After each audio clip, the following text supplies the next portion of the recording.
Bom dia, irmãos. Paz do Senhor. Amém? Amém. Que louvor, hein? Que louvor.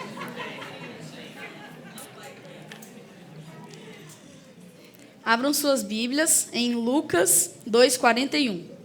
O tema da nossa mensagem de hoje é crescendo diante de Deus e diante dos homens. Amém? Acharam todo mundo? Amém. Ora, anualmente iam seus pais a Jerusalém para a festa da Páscoa. Quando ele atingiu os 12 anos, subiram a Jerusalém, segundo o costume da festa. Terminados os dias da festa, ao regressarem, permaneceu o menino Jesus em Jerusalém, sem que seus pais soubessem. Pensando, porém, estar ele entre os companheiros de viagem, foram caminho de um dia. Então passaram a procurá-lo entre os parentes e os conhecidos. E não o tendo encontrado, voltaram a Jerusalém à sua procura. 3 dias depois, o acharam no templo, assentado no meio dos doutores, ouvindo-os e interrogando-os. E todos os que ouviam muito se admiravam da sua inteligência e das suas respostas. Logo que seus pais o viram, ficaram maravilhados. E sua mãe lhe disse: Filho, por que fizeste assim conosco? Teu pai e eu, aflitos, estamos à tua procura. Ele lhes respondeu: Por que me procuráveis? Não sabieis que cumpriria estar na casa de meu pai? Não compreenderam, porém, as palavras que lhe dissera.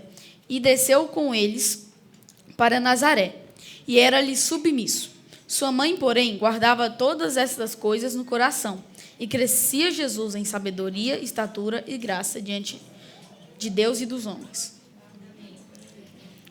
Temos nesse trecho do Lucas 2:41 a 52 uma coisa muito importante, que foi a primeira e a única vez que Jesus aparece na Bíblia jovem. Ele nunca mais apareceu, ele não apareceu nunca mais apareceu em Mateus, Marcos ou João. Foi a primeira vez de todas. A gente pode notar aqui também uma estrutura familiar sólida, firme, de cumprimento das leis. Deus pela família, das leis de Deus pela família e pelo interesse de Jesus. Ainda jovem, pelo conhecimento das Escrituras. Esse texto carrega sobre a juventude de Jesus. Vamos começar do início, no verso 41. Por exemplo, fala: Ora, anualmente iam seus pais a Jerusalém para a festa da Páscoa. Na cultura judaica, quando... Valeu, Samuca. Determinava que todo judeu homem que vivesse em um raio de 15 milhas, mais ou menos 24 quilômetros, de Jerusalém, era obrigado a participar da festa da Páscoa na capital. Nazaré estava a cerca de 150 quilômetros, aproximadamente, de distância de Jerusalém.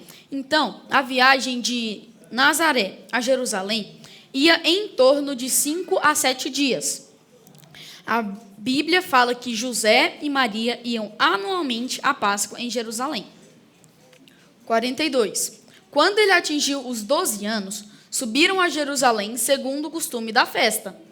Um menino judeu se tornava homem a partir dos 12 anos, na lei. Quantos anos? 12.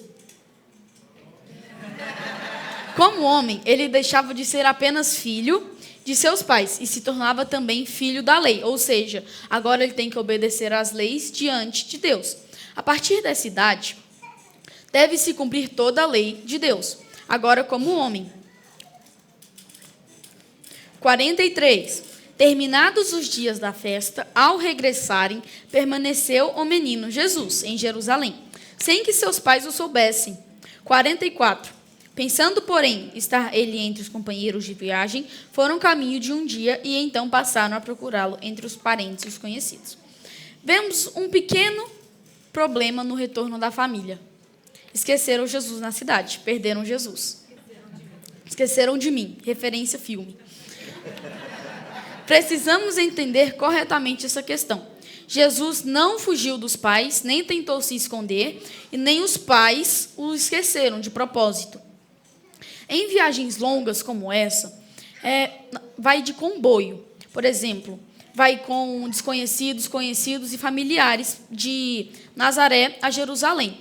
E nessa viagem, na volta, é assim o esquema.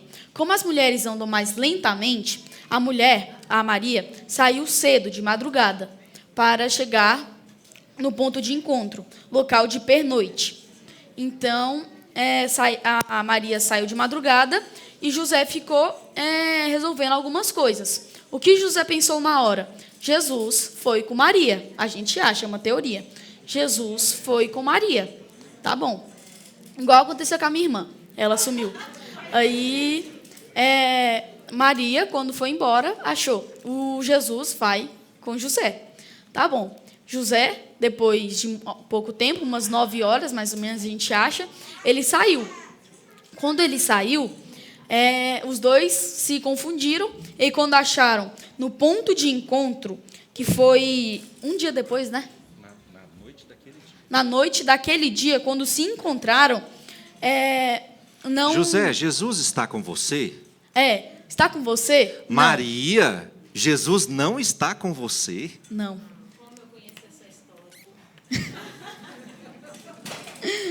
Então, eles continuaram a viagem, até eles perceberem a falta de Jesus. Então, quando eles perceberam a falta, eles achavam que estava com os familiares e os conhecidos.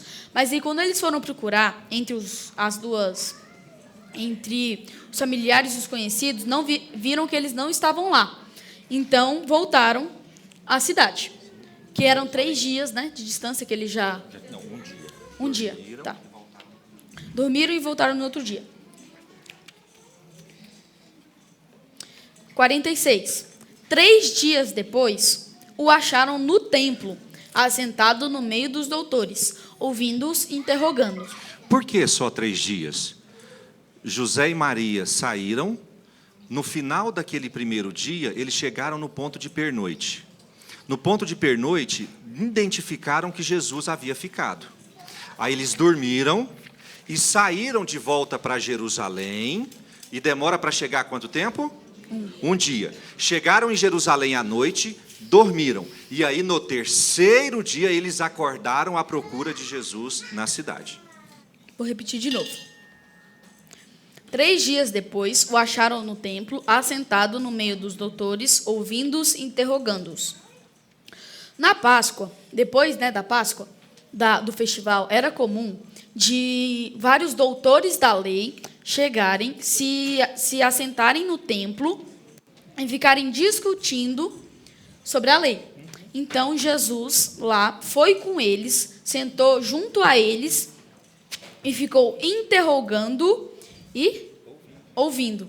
Muitas pessoas acham que Jesus estava tentando se pôr na frente deles, mas não. Os doutores não permitiriam isso de um adolescente de 12 anos. Então, não teria como.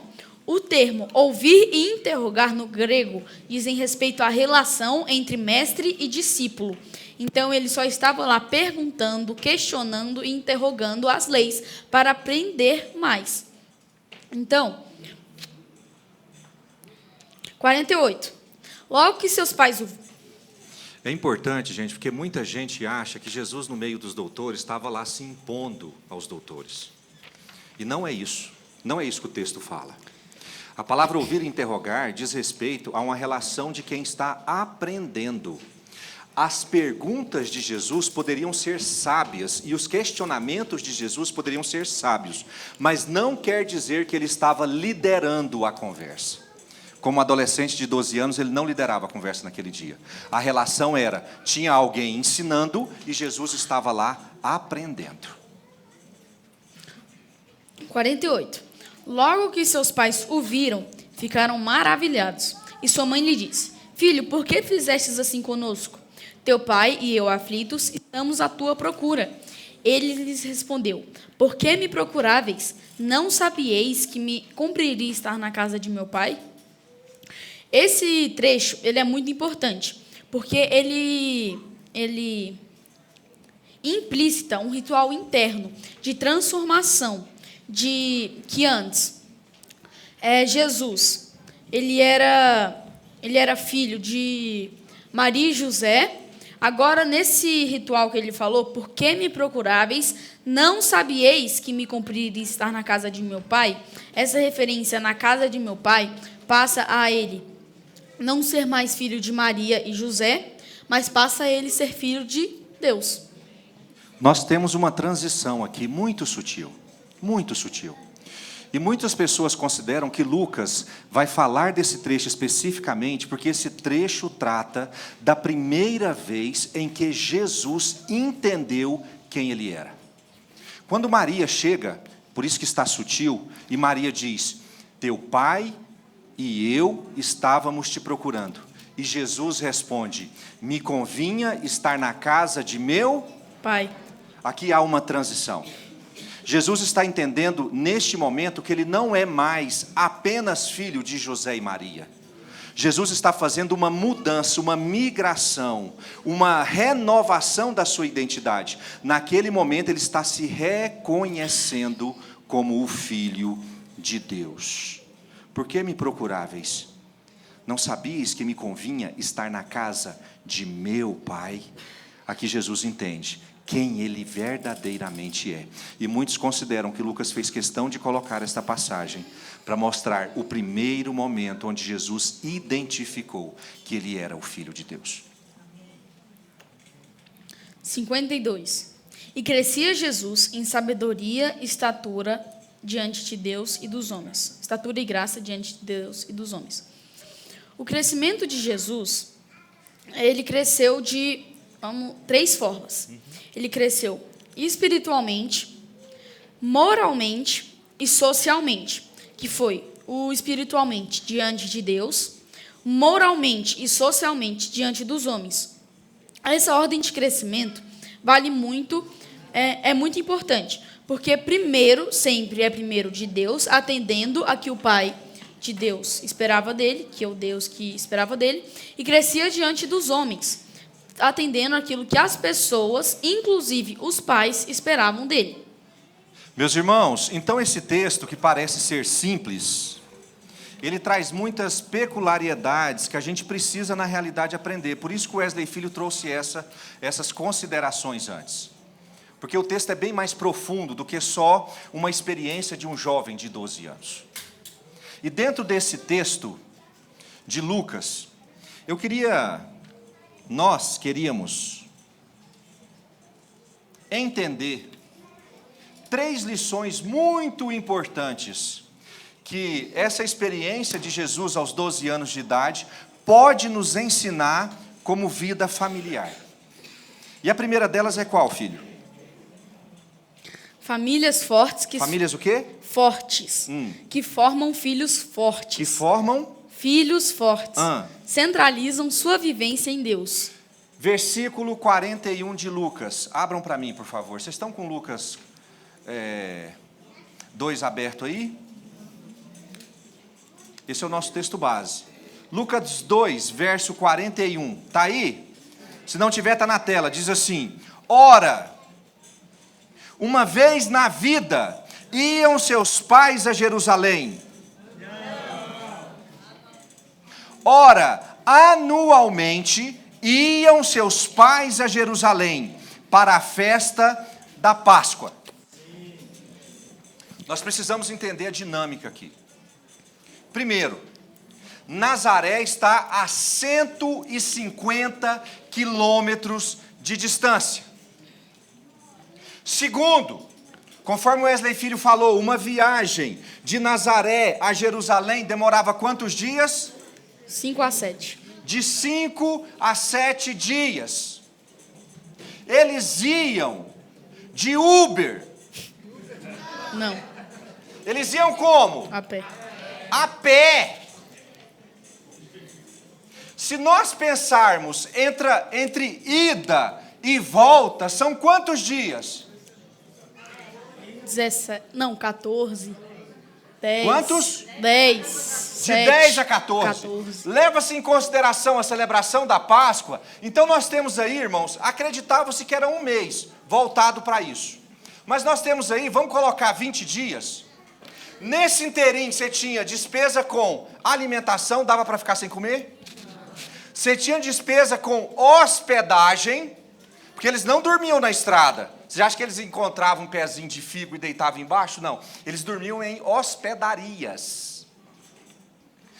levava o dinheiro do sustento. José, qual que era a profissão de José? Carpinteiro. Carpinteiro. Então ele ficava cerca de 1 mês sem trabalhar. Vocês acham que o INSS cobria esse 1 mês? O que acontecia nesse 1 mês? Ele ficava sem produzir nada. Para eles, era fácil participar dessa festa em Jerusalém? Para eles, era dispendioso, era custoso, era esforçante, mas é muito. Só que a Bíblia fala, irmãos, que eles não faziam isso de vez em quando. Todo ano, conforme a lei determinava, eles se preparavam e viajavam em direção a Jerusalém. A família se concentrava em torno dessa viagem. A família se voltava para essa viagem. Vocês acham que quando chegou no tempo da Páscoa e Maria e José chegou a Jesus, agora nós vamos para Jerusalém, Jesus estranhou aquilo? Porque ele estava acostumado, porque todo ano ele via o pai e a mãe quando ele era pequeno, criança de colo. Ele ia com a mãe, depois que ele ficou mais velho um pouquinho, podia ficar, ele ficava em casa, mas Jesus via todo ano esse movimento familiar em torno dessa festa. José e Maria, os pais, construíam a sua estrutura em torno da lei de Deus. Deus estava no centro, a lei de Deus estava no centro, a vontade de Deus estava no centro, e eles atendiam aquilo que Deus esperava deles. A lei agora espera que eu pare tudo que eu estou fazendo, que eu gaste dinheiro, que eu invista em estrutura e que eu viaje a Jerusalém. Se Deus é o centro da minha casa, eu vou atender rigorosamente aquilo que Deus espera de mim. E aí Maria e José saíam de casa todos os anos para fazer aquilo que Deus esperava deles. Aqui eu vejo, irmãos, uma construção familiar. Um grande problema que temos hoje. Você está me ouvindo aqui? Um grande problema que temos hoje é que as famílias constroem suas vidas em torno das suas necessidades. E Deus, a vontade de Deus, a busca em Deus, vira periferia. Deus, nas famílias modernas, Ele não é o centro, onde a família gira em torno dele. Deus, nas famílias modernas, é a periferia. Eu vou quando dá, eu faço quando posso, eu invisto quando sobra. Você sabe o que é isso? Isso é usar Deus como algo que não é prioridade. Irmãos, famílias fortes colocam Deus no centro. Amém.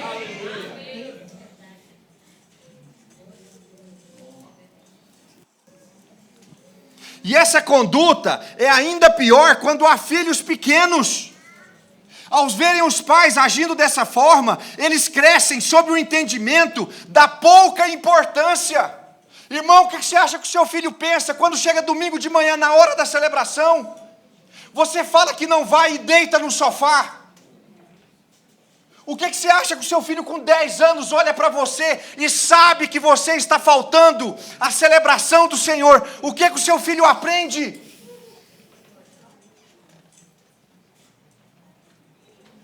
Nós estamos vivendo numa geração onde Deus está sendo escanteado. As crianças estão crescendo sob o entendimento da pouca importância de se estar junto de Deus. Constroem sua vida tendo outras coisas ao centro e sempre deixando Deus e seu reino em segundo plano. Uma vez ao ano, meu filho, nós vamos nos esforçar para ir para a praia. Para ir para a praia precisa de esforço? É mesmo, né, Davi? Para você é só entrar no avião, não é? Isso, dormindo de boa. e constroem a estrutura familiar em torno da viagem. Meus filhos, esse ano eu e seu pai, eu e sua mãe, nós vamos nos esforçar para ir no Rock in Rio. Irmão, a sua família, ela é construída em torno de quê? Os jovens de hoje em dia precisam entender que as suas vidas giram em torno de Deus. Precisamos abandonar o senso de obrigação. O pai fala: filho, vamos à igreja. Você vai para a igreja resmungando, reclamando. Precisamos abandonar isso e não fazer, faço porque meus pais me mandam. Não é isso. Vocês têm que ir para a igreja, com seus pais levando e te buscando, te levando e te trazendo para casa, com um senso de felicidade. Estou indo para a igreja porque eu quero adorar, louvar a Jesus. Amém. Tem que ser assim. Falou esse? Agora? Não, isso eu já falei. Muitas vezes, os jovens de hoje em dia estão dando desculpas para não ir para a igreja e para não ir para a célula. Dormi tarde ontem e estou cansado, não vou para a célula.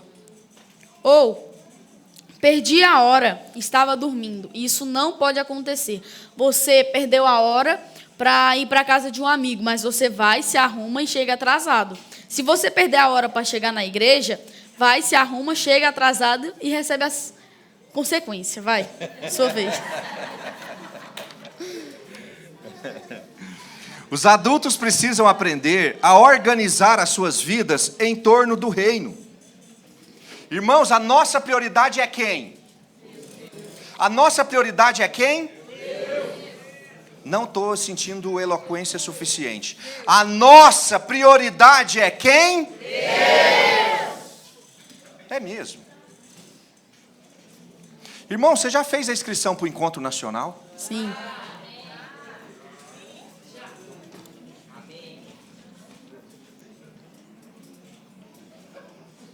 Irmão, vocês viram as crianças cantando aqui? Vocês sabem o que custa para os pais, para elas chegarem a esse ponto? Os pais pagam aula de música, os pais vêm aqui com elas ensaiar, mais de uma vez por semana, não é? 2 meses com elas ensaiando. Elas fazem aula de música desde cedo, para que as crianças entendam que a prioridade delas é a adoração ao Senhor. Mas isso leva tempo, custa dinheiro e paciência. Você acha que é facinho, é só entregar o microfone para ela aqui? Na realidade, o fato delas estarem aqui cantando mostra que as famílias em torno delas estão se esforçando para que elas se tornem adoradores do Senhor. Você faz aula de bateria tem quanto tempo? Desde os 5? Hoje você tem 27? Então tem quantos anos? 11 anos. Fica em pé, Dudu. Desde os 5 anos de idade, o Dudu investe. Uhul! Agora você acha que ele vende a pé? Você acha que é de graça a aula de música dele? O que o pai e a mamãe faz? Trabalha duro e larga tudo o que está fazendo para poder vir trazer o Dudu, para o Dudu aprender. E isso já tem 11 anos.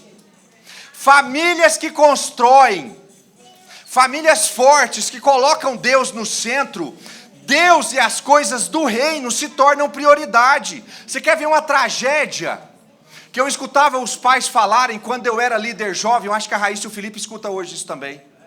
De nós chamarmos os jovens para ir para a célula e o pai falar assim: mas é longe e hoje eu não posso levar. Gente, isso é uma tragédia. Ou de chegar à inscrição do encontro nacional, a pessoa olhar para o valor e falar assim: mas está caro demais, eu não vou dar conta de ir. Irmãos, nós precisamos construir as nossas vidas em torno do reino de Deus. Amém. Isso vai exigir de você esforço. Para José e Maria era dificílimo todos os anos irem para Jerusalém, mas eles não abriam mão, porque aquilo era prioridade sobre a vida deles. Irmão, você já faltou celebração por qual motivo? Irmão, você já faltou célula por qual motivo? Irmão, você já deixou de ir no encontro nacional por qual motivo? Nós precisamos construir as nossas vidas sob a prioridade do reino de Deus. Eu posso ouvir um amém? Amém. Famílias fortes que formam filhos fortes têm Deus no centro das suas vidas. E eles constroem a sua vida em torno do reino. Vocês sabiam que nós temos 2 professores de música na igreja? Quem aqui que não viu seu filho estar aqui no louvor hoje, que gostaria de estar com o filho no louvor? Muita gente, né? Vocês sabiam que nós temos 2 professores? Procure a pastora Fernanda. Mas deixa eu te falar uma coisa. Você vai ter que passar 11 anos vindo com ele toda semana para ele poder ensaiar. E mais os ensaios da semana quando ele está escalado no louvor. 2 vezes por semana. Irmão, Deus é o centro da sua vida? Se é, você vai estar pronto para cumprir o que for preciso para que o seu filho enxergue o caminho certo. Ainda tem a compra dos instrumentos. O Benício começou a tocar bateria. Benício, fica de pé.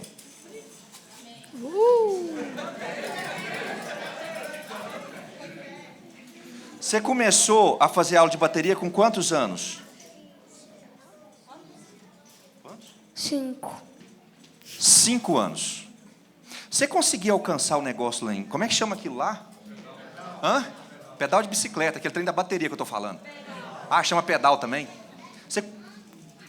Você conseguia alcançar? Aí como é que você fazia? Sentava na beiradinha da cadeira para poder alcançar o pé. Ah, ele ficava em pé, gente, para ele poder alcançar. Você sabe o que é isso? Isso é alguém que está sendo construído, alguém que está sendo formado, que independente da dificuldade, qualquer que seja, ele vai sempre servir e adorar ao Senhor. Isso começa cedo. Nós precisamos estar pronto para nos esforçar em prol do reino. Irmão, eu odeio isso, mas diga para a pessoa que está do seu lado. Deus precisa ser o centro da nossa família. Filipenses capítulo 1, verso 21, não precisam abrir, está na tela. Porquanto para mim o viver é Cristo. Para mim o viver é o quê? Cristo.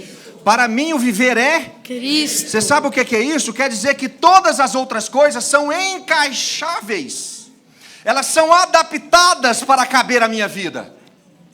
Todas as outras coisas, elas são secundárias, porque para mim o viver é Cristo. Para mim o viver é Cristo. Para mim o viver é Cristo. Ele precisa ser o centro das nossas vidas. A gente adequa as outras coisas, mas Jesus deve ser o centro. Continuando, você não terminou de ler o versículo? Tá. Você não deixa. Porquanto para mim o viver é Cristo e o morrer é lucro. Amém. Aqui. Segunda consideração. E desceu com eles para Nazaré e era-lhe submisso. Sua mãe, porém, guardava todas essas coisas no coração. Segunda consideração. O reconhecimento de Deus como Pai me torna ainda mais cuidadoso com aquilo que eu faço. Wesley Filho falou que Jesus, naquele dia em que ele ficou perdido, ele recebeu ali no templo uma mudança de identidade. Quer dizer que ele se enxergou como filho de quem? Como filho de quem? De Deus. Então, ele teve uma mudança estrutural. Naquele momento, o entendimento dele passou a ser: agora eu não sou mais, eu não vou dizer nem apenas, eu vou usar exclusividade aqui. Agora eu não sou mais o filho de José e Maria. Agora eu sou o filho de... Entendimento que caiu na mente e no coração de Jesus naquele dia. Mas aí, irmãos, ele volta para casa. E a Bíblia vai falar que Jesus, quando ele volta para casa, ele age de que forma, filho? No verso 40 e... No verso 51. Era-lhe submisso. Jesus volta para casa e a Bíblia fala que ele era submisso a quem? No plural, a quem? Ele recebe o entendimento de que era filho de Deus, mas quando ele volta para casa, ele se torna submisso e obediente aos pais. Isso é muito interessante. Porque Jesus não está se achando aqui, agora eu sou o dono da... Qualquer expressão, gente, ia falar dono da galinha preta, mas não é isso não. Agora eu sou o dono da cocada preta, não é galinha não. Vontade de comer um frango. Ele não chegou se achando o dono da cocada preta. Agora eu sou o filho de Deus. Ninguém pode comigo. Agora eu sou o cara. A Bíblia fala que Jesus chega e no seu dia a dia, na sua vivência, ele continua sendo submisso aos pais. Coisas básicas. Jesus atendeu a obediência a Deus naquilo que era básico. Jesus, sob o entendimento de ser filho de Deus, volta para Nazaré e mantém-se submisso a ambos. Nós somos tendenciosos a escolher as grandes coisas como alvo da obediência. Irmão, agora eu sou crente, não vou mais matar, não vou mais roubar, não vou mais prostituir. Mas Deus não espera da nossa parte apenas o entendimento às grandes coisas. Nós vemos pessoas muito preocupadas com os grandes pecados, se esquecendo de atender às expectativas de Deus nas pequenas coisas que envolvem o seu dia a dia. Deus deseja muito que você não mate ninguém, amém? Amém.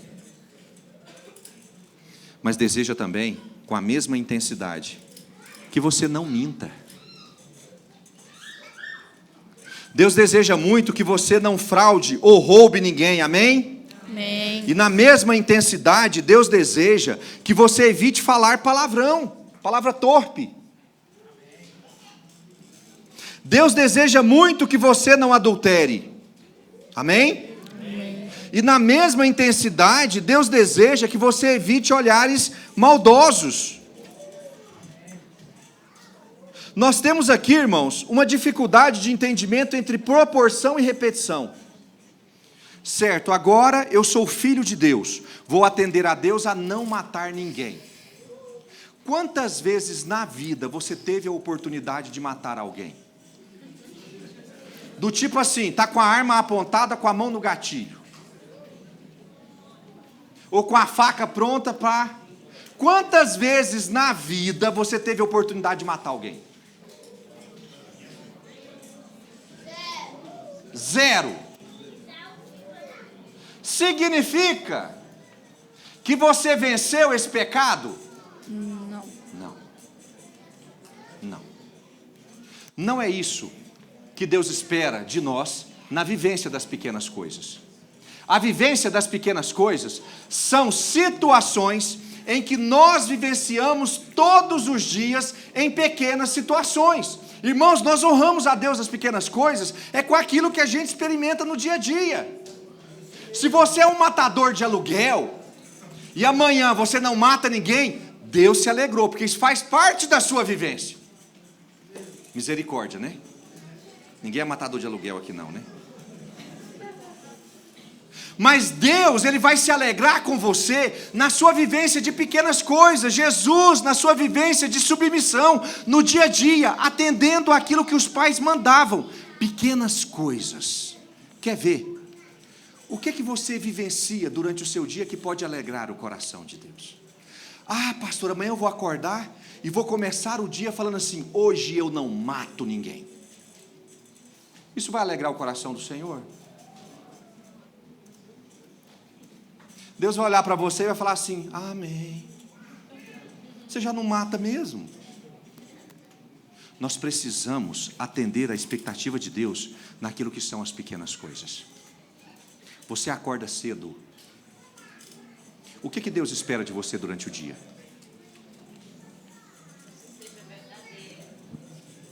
Que tal você acordar amanhã e dizer assim: hoje eu não vou mentir? Que tal você acordar cedo e falar assim: hoje eu não vou falar palavrão, né, filho? Que tal você acordar cedo e dizer... Não, estou falando que você fala não, filho. Tá. Tá. Calma aí, mano, calma aí. Acordar cedo e dizer ao Senhor: hoje eu vou respeitar o meu cônjuge. Hoje eu vou respeitar as pessoas. Hoje eu vou amar o próximo. Meus irmãos, nós atendemos à vontade de Deus nas pequenas coisas. E era-lhes submisso. O que Deus espera de você de mudança nas pequenas coisas? É justamente nessa que o Senhor tem expectativa de que haja mudança de vida. O que significa pequenas coisas para você? Para Jesus significava ser submisso aos pais. O dia a dia dele era em torno disso. Para você, o pequenas coisas significa o quê? Feche os seus olhos aí no seu lugar. Espírito Santo. Pai, eu clamo a presença do Senhor neste lugar. Pai, se nós temos caminhado indiferentes ao desagrado que temos feito ao teu coração, Pai, eu peço a revelação do Senhor nesse momento. Pai, o que na vivência do meu dia a dia, nas pequenas coisas, o que é que eu tenho desagradado o teu coração? Me revela agora, Senhor. Pai, o que eu tenho feito que tem te desagradado? Como filho do Senhor, eu quero atender ao Senhor nas pequenas expectativas que o Senhor tem com relação à minha vida. Por isso, ó Deus, me revela nessa manhã. Onde precisa haver mudança em mim? Onde precisa haver mudança em mim? No nome de Jesus.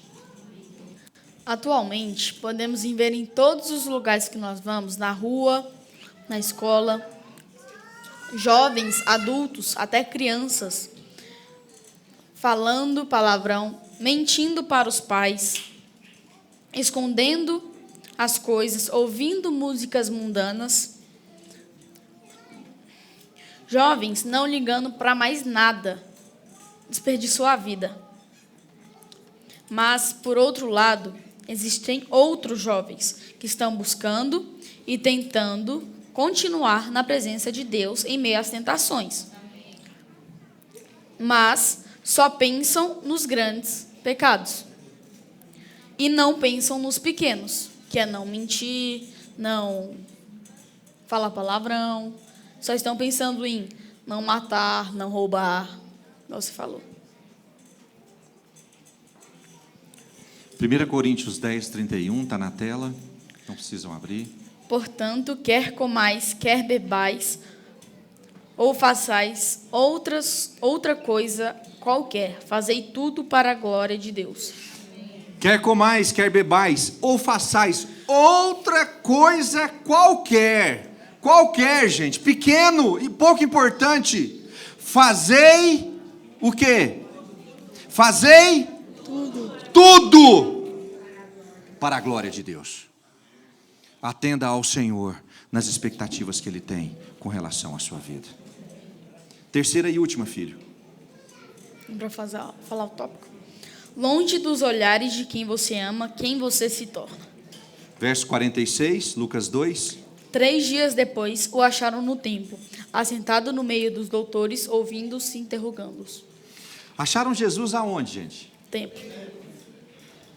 No templo. Nós precisamos entender o contexto aqui, que Jesus, ele foi deixado para trás. O Ele falou de qual filme? Esqueceram de mim. Esqueceram de mim, foi deixado para trás. Jesus estava na capital do seu país, na capital da sua nação, em Jerusalém. Pela primeira vez como homem, porque até aquele tempo ele era criança e agora ele era homem. E Jesus foi deixado sozinho, longe dos olhos dos seus pais. Hora que Jesus viu que estava sozinho, vocês lembram do filme Esqueceram de Mim? Vocês lembram da reação dele?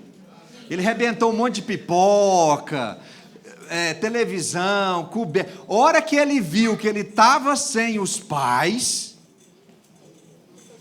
ele armou a festa. Jesus, estando na capital, estando em Jerusalém, e sozinho pela primeira vez, Jesus podia ter ido encontrar os mano. Né, gente? Né, filho? Uhum. Os colegas, os brothers. Jesus poderia também ter feito mais o que, gente?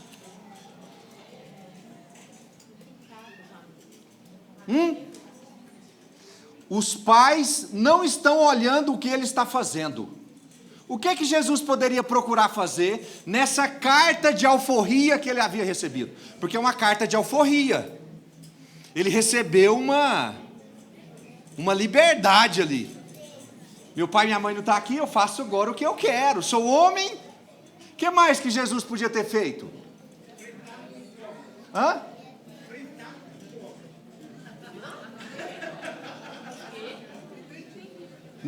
Gritado o quê? Fritado pipoca.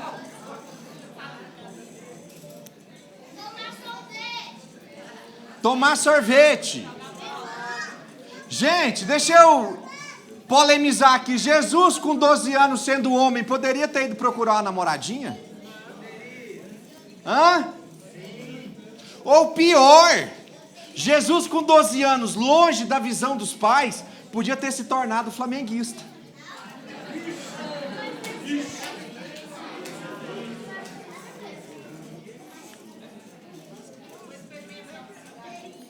Jesus poderia ter experimentado coisas que ele não tinha experimentado até então, que seus pais não deixavam. Jesus poderia ter feito coisas que ele sonhava em fazer, mas seus pais não permitiam. Na realidade, a ausência dos olhos dos pais trouxe a Jesus um senso de liberdade. Mas só que quando Jesus é encontrado, ele é encontrado aonde? Templo.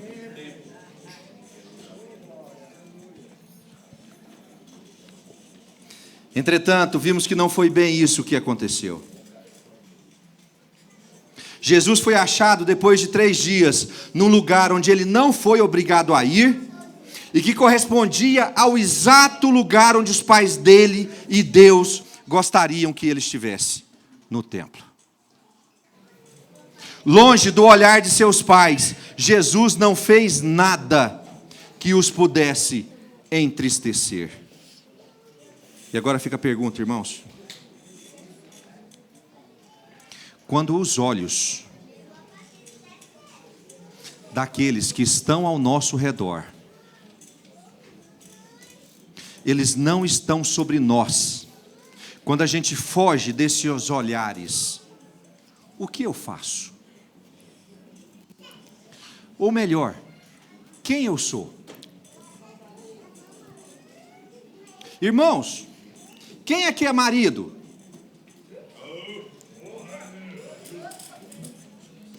Quando você não está sob o olhar da sua esposa, tem gente que vai pensar assim, carta de alforria, viva a liberdade! Quando você está longe do olhar da sua esposa, o que você faz e quem você é? Olha o Davi olhando para o Fábio, esperando ele responder.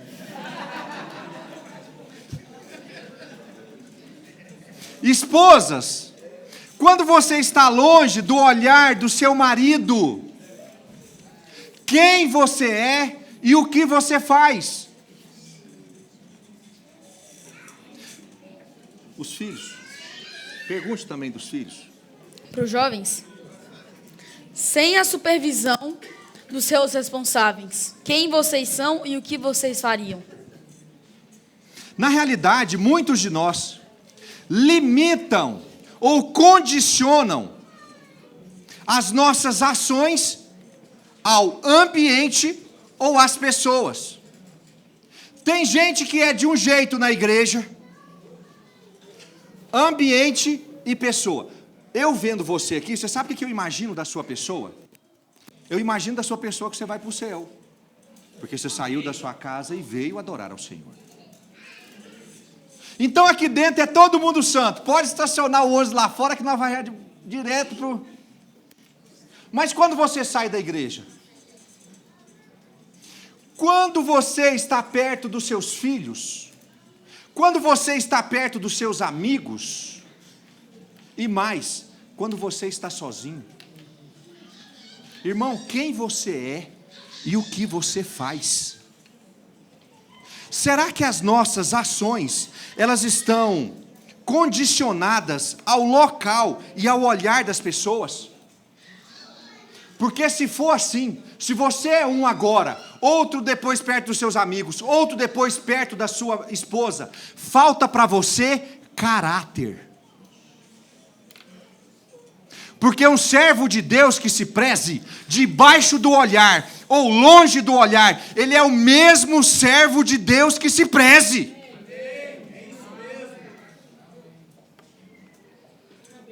Vocês já ouviram falar em camaleão?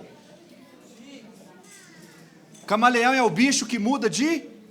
É camaleão que chama mesmo? É. Qual cor é o camaleão? Verde.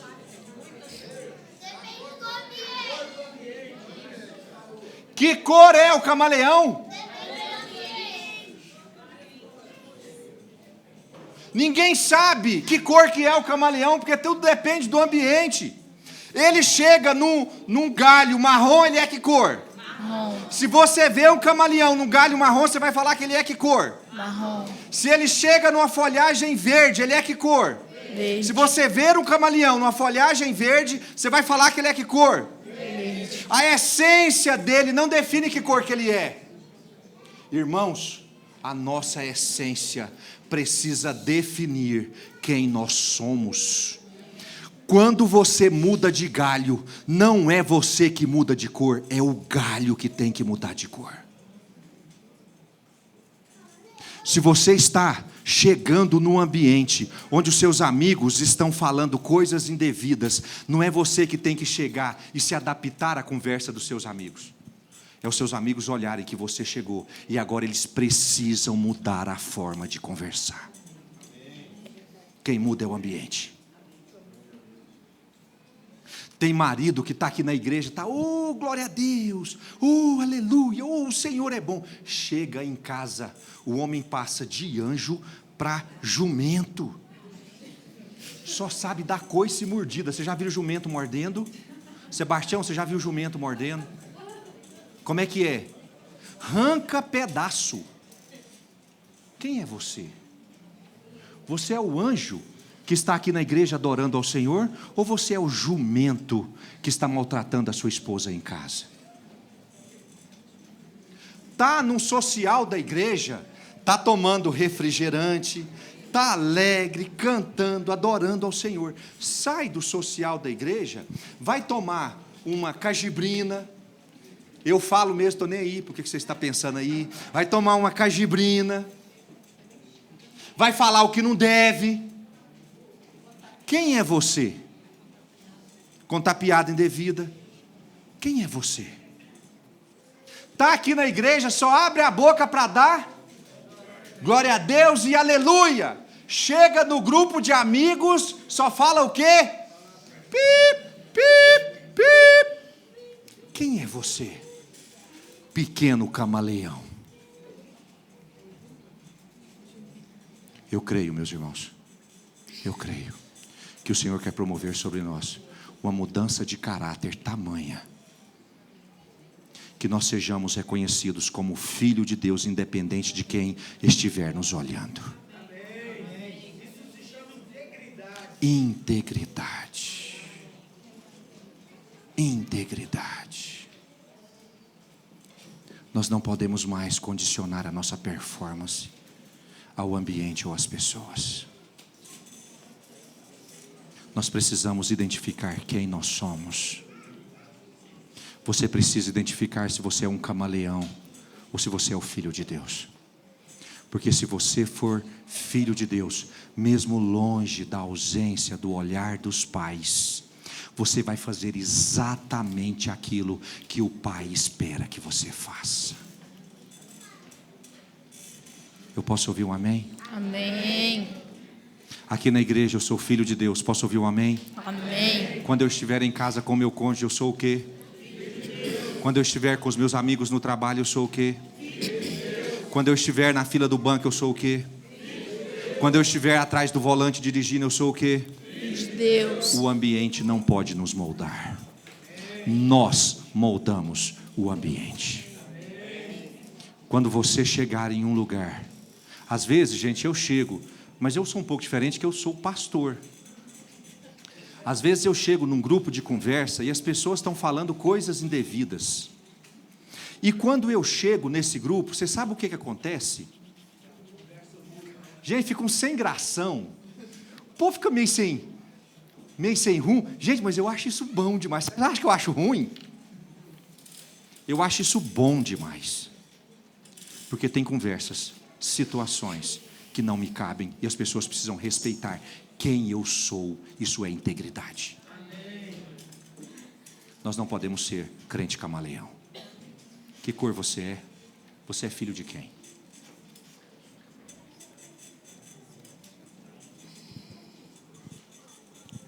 Educação é aquilo que geralmente apresentamos quando estamos sob o olhar de outras pessoas. Integridade é aquilo que você exterioriza quando está sozinho. A educação muda de acordo com as pessoas e ambientes. A integridade, ela é imutável.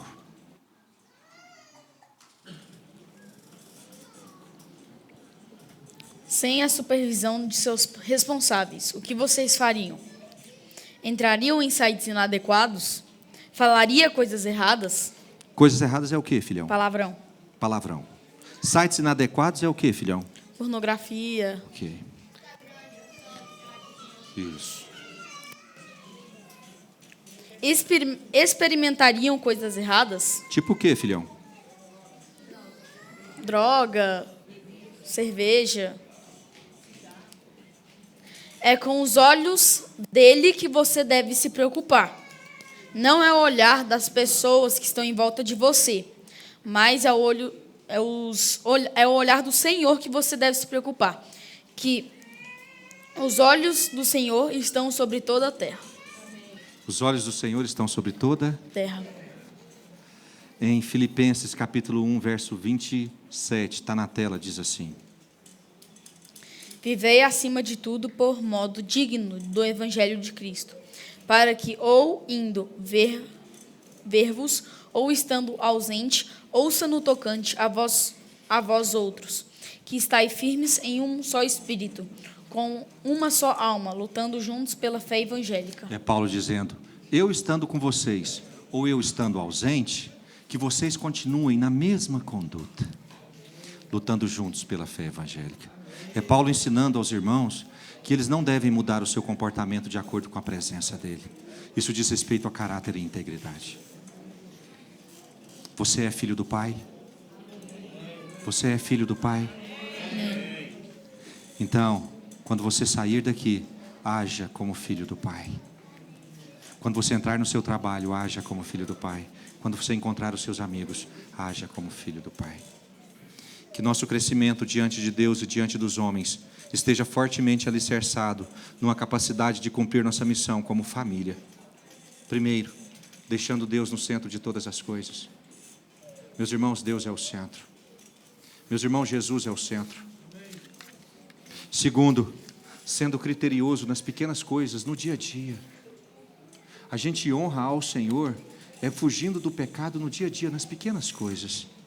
E por fim, tendo o caráter transformado e firme, que não se altere segundo as circunstâncias. Anjos te louvam, os anciãos se prostram.